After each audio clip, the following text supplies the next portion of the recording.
Trading nima? Trading bu bozordagi aktual narxga nisbatan arzonroq olib, qimmatroqqa sotish orqali qilingan foyda. Broker nima? Broker bu trader va birjani bog'lab beruvchi. Qaysi birja optimalniy? Hozirgi birjalar, fond birjasi, kriptovalyuta va forex qaysi biri optimalligini, risk qaysi birida kamroq, qaysi birida ko'proq bilmoqchi bo'lsangiz, Telegram kanalimizdagi video kurslarni ko'rishni maslahat beraman. Uzoq muddatli savdo uchun qaysi birja optimalniy? Men maslahat beraman fond birjasini va kriptoni spot yo'nalishini.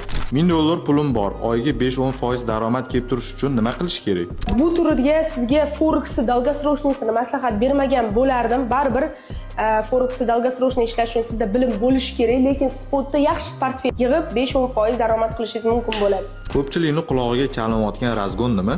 Razgon bu katta risk qilish evaziga katta daromad olish turi, lekin juda ham xavfli hisoblanadi. Faqatgina bilim bilan va tajriba bilan qilinishi kerak. Tradingda daromadga chiqish uchun kursda o'qish shartmi? Ikkita turi bor. Birinchisi bu ozgina bazaviy bilim olishingiz kerak. Shu bazaviy bilim bilan birgalikda signallar bilan ishlasangiz bo'ladi. Ikkinchi turda to'liq ikri-chikri bilan ma'lumotlarni olib ishlashingiz kerak bo'ladi.